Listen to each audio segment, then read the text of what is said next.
Welcome to Undressing Intimacy, where we cut through the bullshit Greggy, so we can get naked. you can't say that. Why not?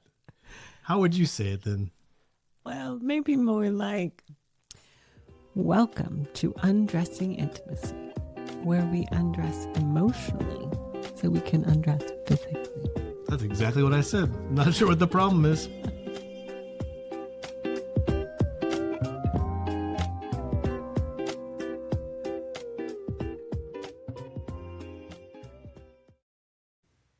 Welcome to episode number 89. Hey, we're excited to be here with you today. Recently, Amy got the opportunity to spend some time with Esther Perel and she brought a bunch of experts in, right? Amazing panels of experts in all sorts of fields. Talk about sexuality and all the great things that go along with that. And there's been some of these things that have been really interesting to us, and we had some opportunity to kind of think through them, practice some of them, and we think there's some stuff we'd like to talk about today. So we're going to go ahead and get started and introduce you to one of the expert panelists that taught us some of these concepts. Yes. So her name is Jaiya, and she's a somatic sexologist, which means she studies it from the frame of the body, like actually how the body responds, the nervous system, the body, to all things related to sexuality. And I have heard of her and I have seen some of her things, and some of you have tried one of her exercises that we've used before called the He/She Receives. But this class that I attended in Esther Perel's Desire Workshop it expanded even more. And I thought, this is so fascinating. It speaks to two parts of me. One is that I love personality tests.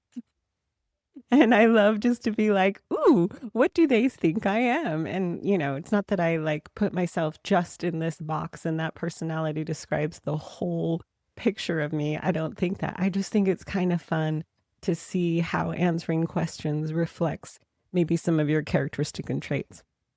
And the other thing that's interesting to me is seeing couples all day long. I run across all the time just different responses, not only mentally and emotionally, but physically in the body to different intimate or sexual engagements. And so this kind of speaks to the personality test side, plus noticing these inherent differences of how we are just wired.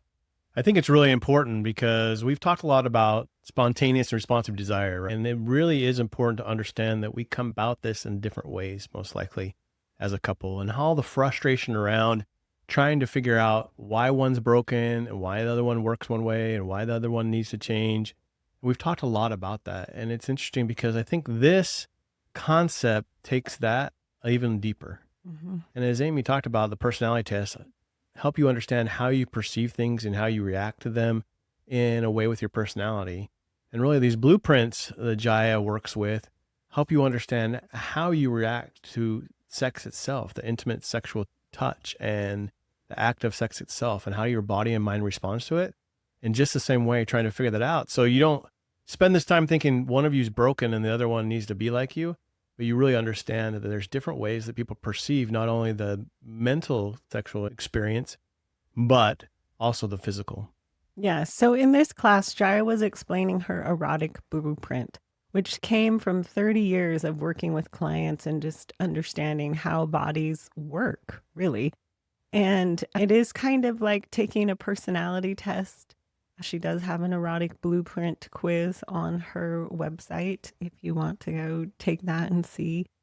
She came up with these blueprints after just engaging and interacting with clients for so long and realizing they tend to generally fall in some different categories. Again, like a personality test, this isn't the whole sum of you. This is just a way to understand maybe some of the ways that you were wired or some of the ways your body responds. No one type is better or worse than the other. Not hierarchically, you don't start one and build in the next one. No, not hierarchical at all. And none of them are broken and none of them are right. And they also kind of coordinate in with Emily Nagoski's brakes and accelerators.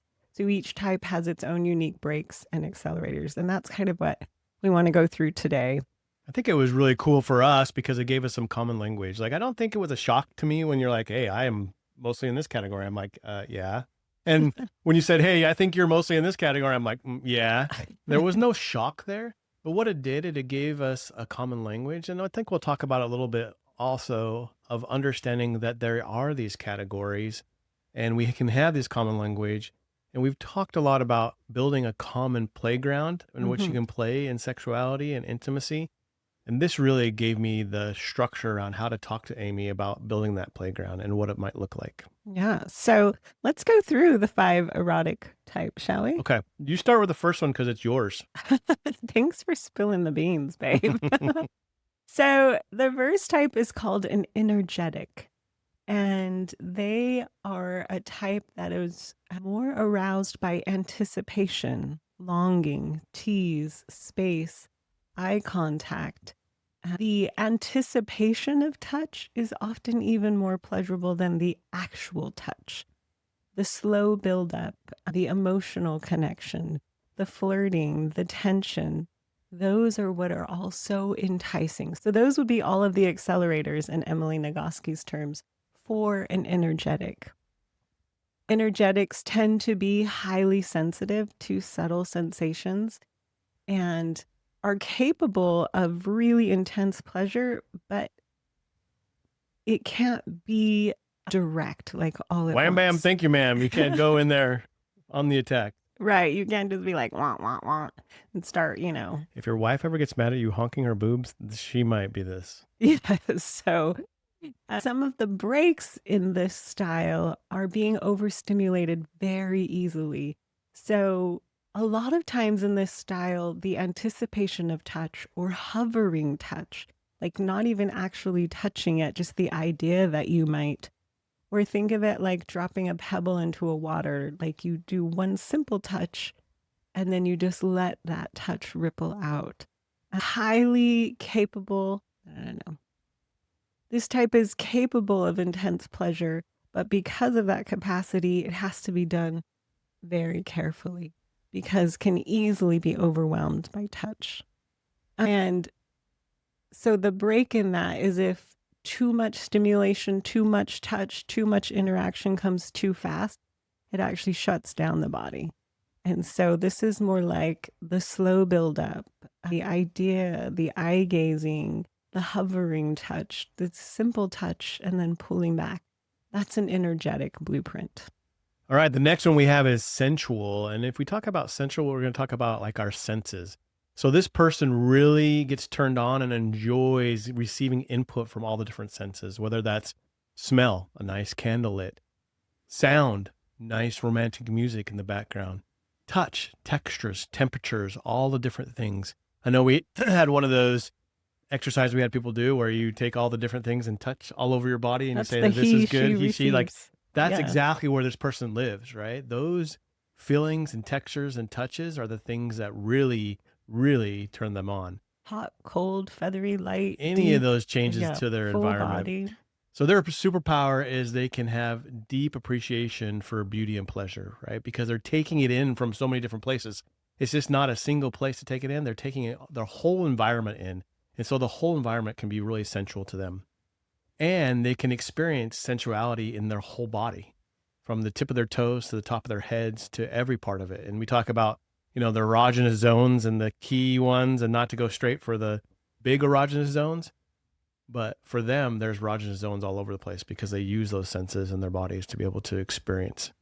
And they have this strong connection between the sensory experience and the desires. So something in the environment can turn them on. They can hear music that will like get them aroused. They can feel or touch something and can remind them of an experience they had sexually. Or delicious strawberry. Yeah, they can can be like a really erotic. Oh, I'm getting off with my strawberry. No, not like that, but just that it's like they enjoy that scent so much, right? Taste, touch, feel, sight. And so creating an environment for the sensual is super important. Yeah, and this other side, the breaks are is they can really get stuck in their head and they can be easily distracted with something, right? Because if they're getting all this input from the environment, if something in that environment is off, then it can distract them from the moment. Jaiya told this story of a client that she was a young, beautiful woman and very attractive, and she would lay naked in her bed, and her partner would come in, and he'd go, There's socks all over the floor. Why did you not, what a mess. And she was so frustrated. She's like, here I am laid out as a treat for him. And every man would want this beautiful body, and all he can focus on is the socks because he was that sensual, right? That was his way of getting into and understanding the sexuality. And so that part of the environment, the visual part of the environment, the socks on the floor were things that distracted him. And so she's like, just clean up the room a little bit before you lay naked in bed and you'll be fine. Or another one that's real common, especially if a woman is essential and women tend to get more cold, is to wear socks. Like, keep your socks on. We give away socks sometimes at retreats and different things because it can help you just be able to stay in your body and in your senses. Yep. All right. Next one. I almost think you should do this Okay, next one. I haven't taken Amy's taken the official test, and she knows the percentage she is in each one of these. I have not, but if I read through this is the one that turns the lights flashing like, here, come here. It's like the neon sign. This is me. This is sexual. And just as it sounds, is like everything around the sexual encounter really is attractive. Naked bodies, intercourse itself, direct sexual touch, how often we have sex. Do we have good orgasms? So the whole process of the sexual encounter is what really turns them on. I know that Jaiya explained in her little video, it's like rub here, rub there, have intercourse. That's the thing we're focused on. Do these 3 things and have this great orgasm. And their superpowers are they have direct access to arousal. So they can get aroused really fast and they can tap into that anytime. And they're really comfortable with their sexuality and the sexual expression. I can make anything a sexual innuendo because I'm comfortable in it. It's somewhere that I can freely access at any time. And Amy doesn't have to guess what I want. It's very clear. In any wants moment. It. Yes. And it's the very answer clear. Is yes. Here's the 5 steps. And if we repeated them over and over again, I would be happy. Right? 24/7, he's told me the answer is yes. Wake me up anytime, any day, any place, anywhere. The answer is yes. Right. It's easy to tap into. We think about it a lot. So it kind of folds into some of the spontaneous desire. And if you think about what we talked about before, kind of folds into some of the responsive desire. But here's some key physical things that really are the way that I process sexuality or sex itself. And it really was easy when I read through these. It was like, yeah, duh, no duh. And to sexuality seems very clear, very straightforward, very like it's easy. Why are you struggling? what's difficult to understand? I mean, I spent 17 this? years like, fix yourself. Like if you would just come be like me, this is easy, right? And if you were this and we would just have sex all the time, it'd be great. You'd be like, I just need like a map. 1 1 1 2 2 2 3 3 3. Boom boom boom. Let's go. You're like, I got this. Let's do it. Yeah. What's so hard about this? Come on. Yes. Now, there is a shadow side, of course. Mm-hmm. And we find this a lot in our clients as we coach them here and myself. We can become very goal oriented. So there's an outcome that we want to see. We talk about having those outcomes and we can, because it's so clear of step 1, 2, 3, 5, give us what we want. Then that's the goal we go for. And we want to go through those steps all the time. And that usually has us focus on climax or orgasm. And so we're really end game oriented because we know what we want and we know how to get there. And because of this, oftentimes we don't slow down enough or take in all the other things that we miss out on, the emotional and the sensual and the psychological, all the other parts that are really important to us. Like the deeper meanings. Yeah. And the interesting thing, I think from the very beginning, like I've said 100 times, if you were to ask me even 17 years ago, what did I really want out of marriage and a sexual relationship?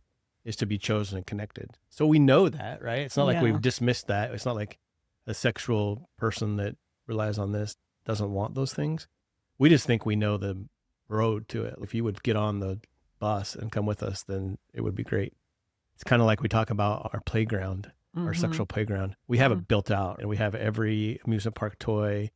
Or the client that always used to talk about his being the Ferrari and his wife would show up in a minivan and he's like, if you would just get out of the minivan and come into my Ferrari, this would be great.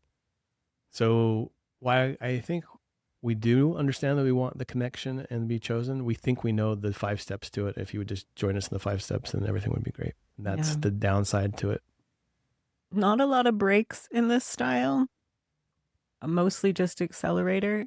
But the difficulty is because the accelerator is so accessible, not really being able to understand that there are breaks, or like you mentioned, being able to get to some of the deeper meaning. I have to kind of say no on that. Okay, tell me. And the experience that really taught me that was when we sat in Jennifer Finlayson Fife's date night with The date Jennifer, night. and she talked about brakes and accelerants. And when she talked about brakes, the men went on for a while. Yes, they And did. I'm not saying that all men are sexual, but it's a tendency towards that, right? No, actually, Jaiya said, all men. men land in all the types. Yeah, they land all the types. And that's true. But They've tested 2.3 million people, and I just was surprised during this thing that there was plenty of breaks that we could think about. And so we focus so much on the breaks for women. I think maybe we have overlooked that there's plenty of breaks for men too. I agree. I think in this style, it's very easy for them to overlook the breaks.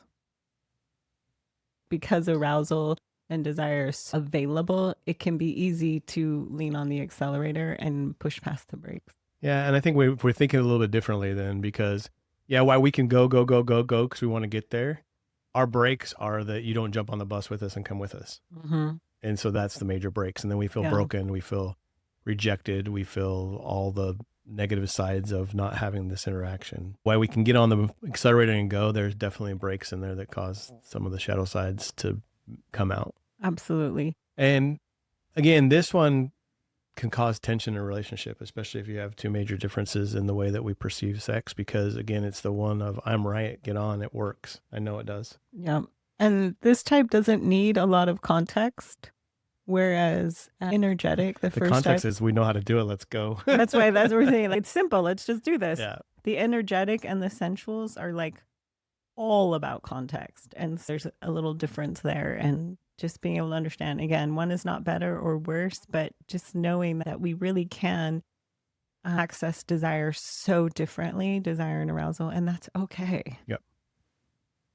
All right, the last one is, babe. The last one is kinky. This is the 4 of the 5. There's don't blow the whole ending here. Okay. I won't blow the ending. But kinky, and so often kinky is associated with only BDSM or extreme, but kinky is anything to you that feels taboo or a little bit forbidden or out of the ordinary. So if you have been having missionary sex your whole life, everything. Yeah, she talked about a couple that came in for 40 some years. They only had sex on Tuesday afternoon, and it was missionary style, and they're done. And they were both highly religious, and they've been doing it 42 years. Yes. So she's like, everything was kinky.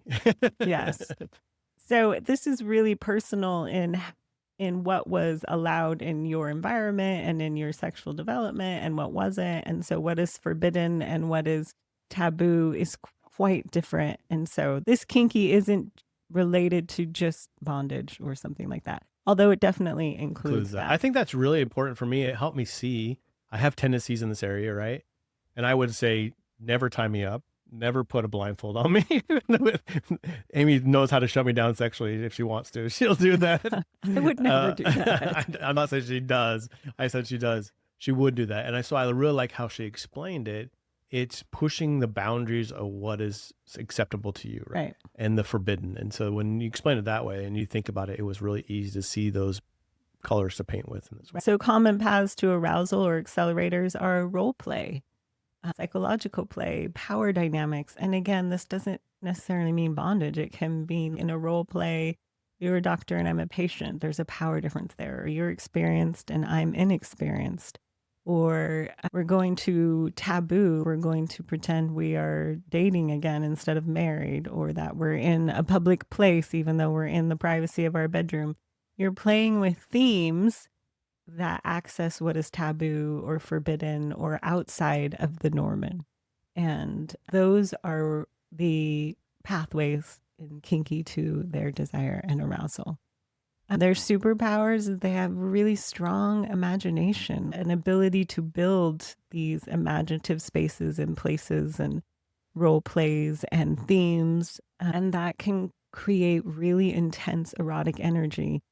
Like we talked about in the domestic, it isn't about power play or power dynamics, how damaging they are in the domestic, but in the erotic bucket of marriage, they actually create really good intimacy and really good erotic energy. The more polarized you can tolerate a lot of times the more erotic energy you're allowing in. And so the things that you may role play in the bedroom are likely drastically different, Never see the light of day. right, than how you would partner together in your domestic life.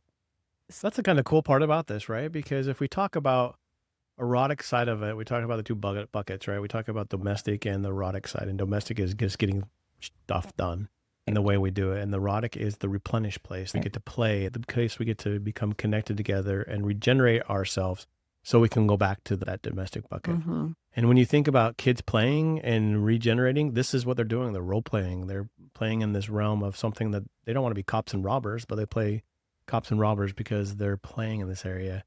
And so if you can tap into this portion of it and be able to play, it's something that's unique to the erotic bucket that allows that fun energy between yourselves to come in Yep. and regenerate yourself, rejuvenate. And the difficulty with this is that there's often maybe high amount of fantasy or high amount of imagination. And when shared, or even when not shared, it can come with tremendous amounts of shame. And I have witnessed this shame sitting face to face with so many clients, and this fear of, why does my mind want this? Why does it think this is desirable? And that can really become a really big break, thinking that something is wrong with you, something is shameful. Why would my mind turn to this? So, to be a little bit more specific, sometimes women are telling me, I have a fantasy of being raped and I do not understand that. That is the last thing I would want. And it's true, they don't want it in real life, like ever. That is absolutely true. But in the context of a fantasy, they are always in control and they are never being actually harmed, and they're receiving all of the pleasure that they would actually want. And so you have to be able to see this area of intimacy and sexuality through a different lens. It's almost like I feel like our brain works in a way that we can't really understand unless we dig into it a little bit. And so it's a little scary because, especially because of the taboos that come on from the community we grow up in, how our culture has put things into certain boxes, that when you're reflecting that and the logicness of that, you're looking at that and you start thinking about, why is my mind playing in this way? Yeah. That's when it gets really scary. And so it's almost like you have to be willing to sit back and look at your mind and what it's doing from another lens and understand it in another way. I am uber proud of Amy because this place was so scary and so dark Foreign. for her and And I was so foreign. literal, like it really caused me to Yeah, she was like, stretch a lot. I could not. And so she went on a quest to say, I'm going to figure out what this thing is, because you see it come up so much with her clients, and I'm going to understand it for myself. And she really went in to understand it, and it's changed completely how she thinks about it. And she's been able to help others sit down and calm themselves down around it. And it's helped their intimate life so much. Yeah. And So just to be many able to play people here. have a fantasy or an idea or a role play that they find very enticing, arousing, and they don't understand why. They're troubled by it. And then when we can walk through it, I can show them the elements of what problem it's solving and how it's actually allowing them to access their desire. And then you see that shame drop instantly, Yep. just fall away. And so this one of the big breaks is really the shame, either created by yourself or created when you try and share because you maybe don't quite understand, and then you're trying to share with a spouse and they're like, what? Are you sick? Is something wrong with you? And that obviously then causes them to question their own sexuality, their own desire. And Why don't I think this way? yeah. It's been huge in our relationship that Amy delved into this, and like why she's not out there making fantasies up every day and sharing it with me. Her being able to play in this realm and also not ick my yum, Yuck your yum. yuck my yum, not yuck my yum, has been able to open up the ability for me to share and really share with her how I feel and desire. And it's been, instead of a break for her, I think, I might maybe not speak for you, it's been something you've been able to use in your own sexuality to grow it, because you've just taken away the shame and judgment from mine. Yeah. I see this in little ways and big ways, even from something as simple as lingerie, right? I'll see clients come in and they'll be like, I would never wear that. And I'm like, well, yeah, I hope not. I hope you don't wear that walking around. Right. So they're like, in my domestic life, I would not choose to wear that. And I'm like, yeah, I hope You're not not. in your domestic life anymore. And then in the erotic, they're like, but that would make me an object and I don't want to be an object. And I'm like, normally you don't, but you might want to here because when you realize that you are the turn on and you actually enjoy it, you may see things differently and experience them. Anyways, and that is taboo, right? Stepping into the taboo of I wouldn't wear this clothing. I wouldn't want to be the object. That's allowing you. That's the point of it, actually. Yes. Yes. That's accessing that energy. So again, kinky doesn't, it can go very broad, but is also so many other smaller levels. All right, here is the golden nugget, I think. So if you've been sitting around waiting for the golden nugget, there's a lot. Hopefully you got some golden nuggets here. But to me, this was the mind bender and the changer for me. So she describes the fifth one as a shapeshifter. And what she talks about is that this person can play in all other four realms and blueprints. It can understand them. Why they still have their tendencies that they fall into, they can understand the other ones and how they work and what they do to be able to enhance their sexuality. And really where my mind started getting wrapped around this was, especially as being highly sexual, and that's where my blueprint is.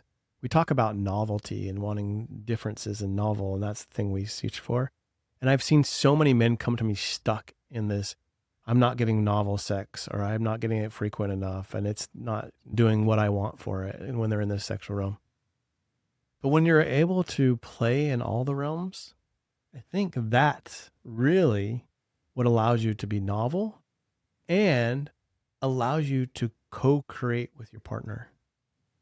Because most likely they're going to have a primary that they really tend to and a secondary that maybe have some of those things like Amy talked about. And when you can play in their realm, it really does help build that collaboration. Right.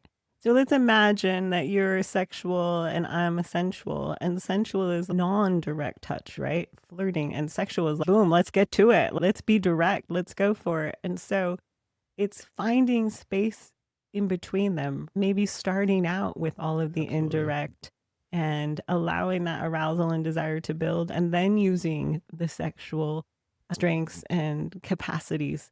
And the sensual, or excuse me, and the energetic is bringing more meaning, more depth.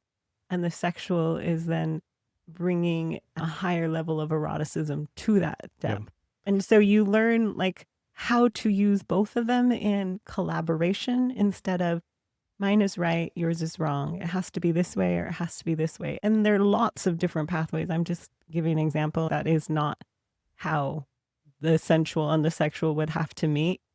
It's just an idea. I think it's more than an idea. I was given this structure to think about and to work within, and the wording to do it. You know, all these things we don't just throw out here. We usually have tried them all and messed them up multiple times before we come to you, so we can tell you not to mess them up. We experiment and test things out. We test these things out, and so we really did have the opportunity to play in this way. And knowing that Amy is more energetic and I'm more sexual, we did start in that energetic realm, right? Where there was touching involved. And plenty of erotic that's energy. What I'm saying. I was about to get like, sometimes it's woo-woo when they think about there's energy out here and you can like turn down without touching. And I'm like, that is really weird. But it works. Like hadn't even set a finger on Amy and she was through the roof. Not even touched her at all. But playing in that realm really got to her place where she was ultimately truly turned on. And it gave me the patience and time to be in my own self and to enjoy that moment. I wasn't like, I'm not enjoying this, because we talk a lot about it. A lot of men's turn on is to watch their wife be turned on. And the turn on for her is to know that she is the turn on. So even though it wasn't my primary where I was like, wham, bam, let's do the 5 steps and get this done, I truly enjoyed it because I watched what had happened to her body respond. And so it was kind of mind blowing. But we didn't stop there, right? We moved into the sexual realm and it had prepared us for that.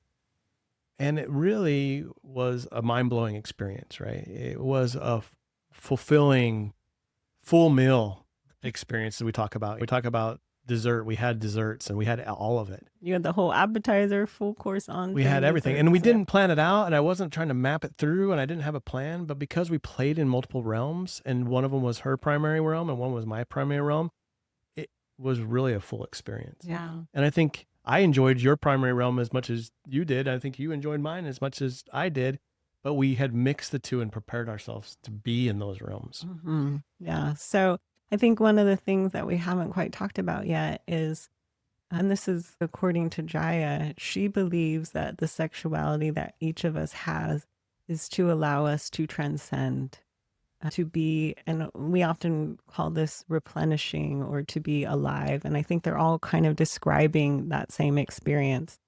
And I think as you take these blueprints and look at them, you see them as sort of like pathways to that aliveness and transcendence and ways to expand your sexuality. Yes, you may lean more in one. Yay, that's awesome. So understand that, develop that. And also like being able to open your mind and see that there are also others and being willing to try them out and Yep. see and learn. So often we don't even yet know what we don't know. And Or even one willing to go there because we don't understand it. yeah. So I think remembering, first of all, that in the context of marriage where there is full consent, our sexuality is a way to bring that aliveness. And yes, we come to that arousal and desire through different means. And as you start to understand yourself and understand that this is your sexuality is such a gift to you. And again, you're not broken. Let's learn how you're wired and also maybe how your spouse is wired, and then find the Venn diagram where they overlap, or find the way that you collaborate and build that playground together. And there may be times you expand into the other realms too, a little bit of this, a little bit of that, understanding that what you're accessing again is that aliveness and transcendence. I love that you're talking about aliveness because it gives me the thought of it actually breathing and being alive. I think that's something that I lost so much in my primary and sexuality. It's like, here's the 5 steps that's going to work. Mm-hmm. When you realize this Eros energy is alive and living, and it explains to me why day 1, I can do this and it's great. And day 2, it doesn't work because it's alive and it's moving and it's based on how you feel in that moment. And what do you experience the other day? And what are you experiencing now? I was actually very curious because we'd had this transcending experience the other day. And it was just absolutely amazing. We talked about it and we hadn't quite finished all the things we were playing with in my realm. And so I was curious and I asked Amy, hey, can we finish this off? Can we try this? And she's like, I'm just curious to try this. And she's like, sure, let's do it. And so we did go back to that without going back to the other realms. And we just played in my realm and it wasn't bad.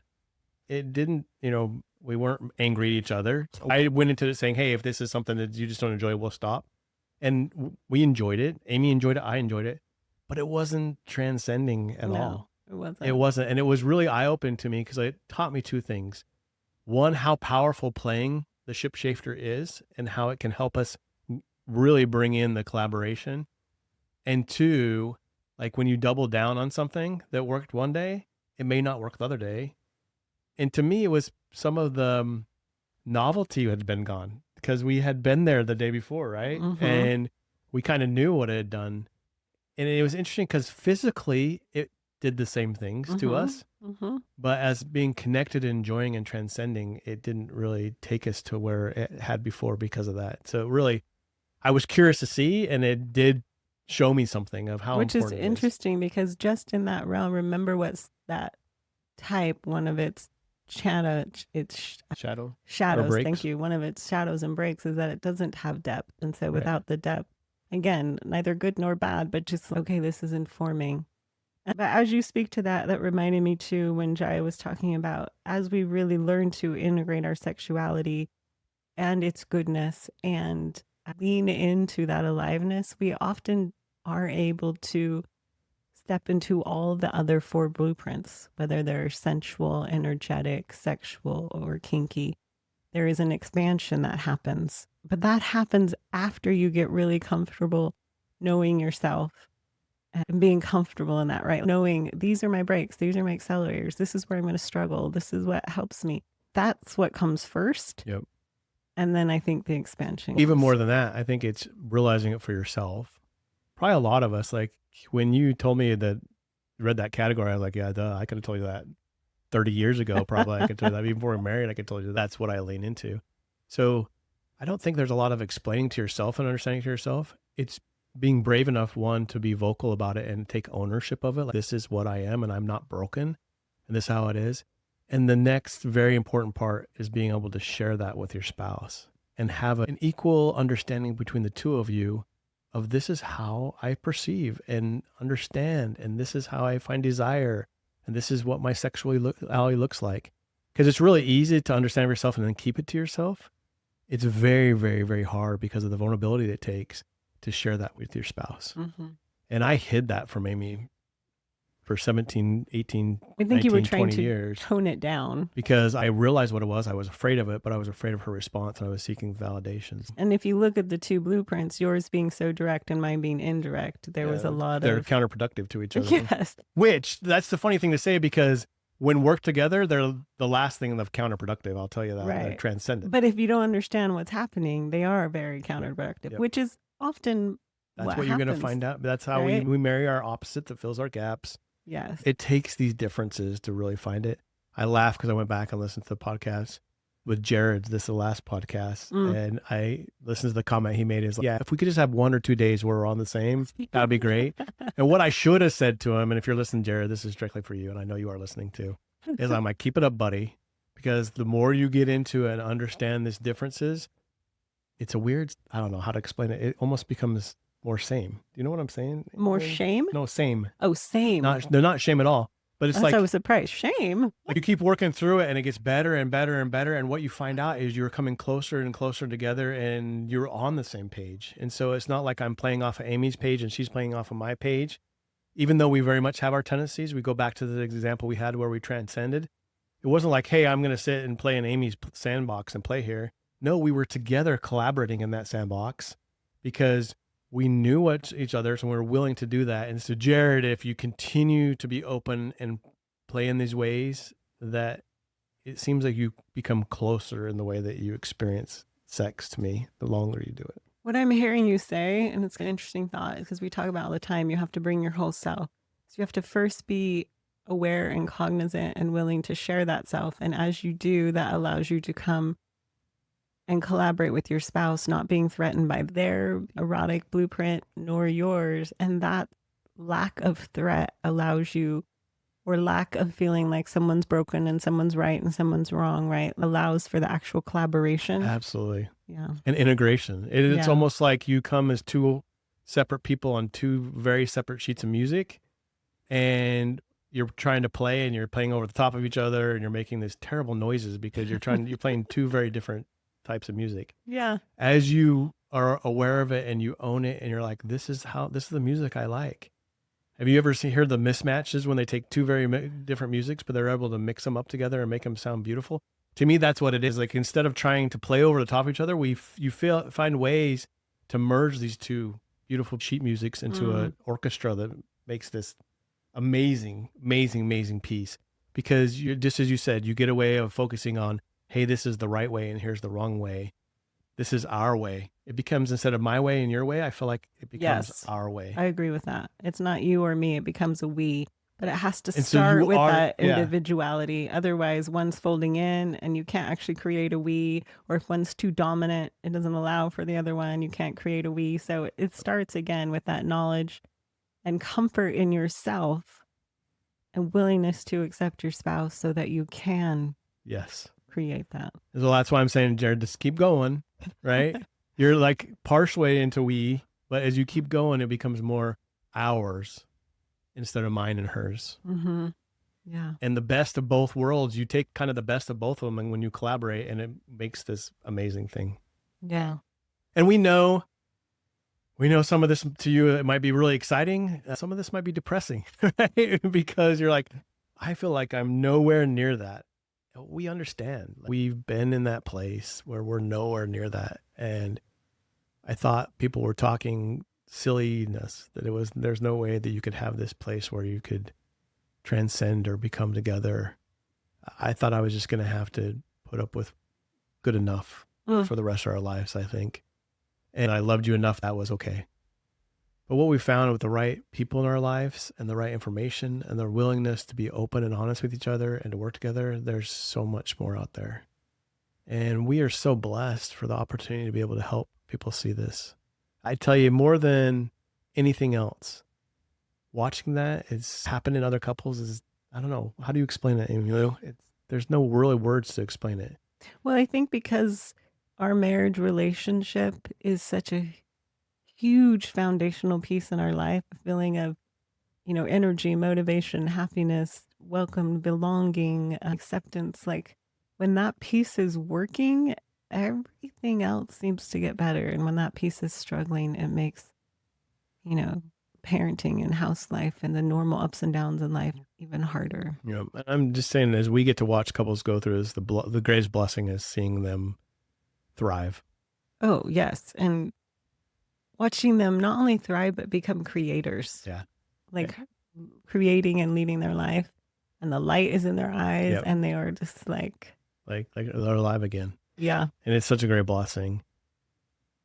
We really want to engage with you and help you through this journey. We have created as many ways as we think possible right now. And I'm sure there's others that we'll create going forward. But we have a couple of new ways that we'd like to introduce to you. One is if you go up on Langford Life Coaching, and I'll put a link in the description of the podcast itself too.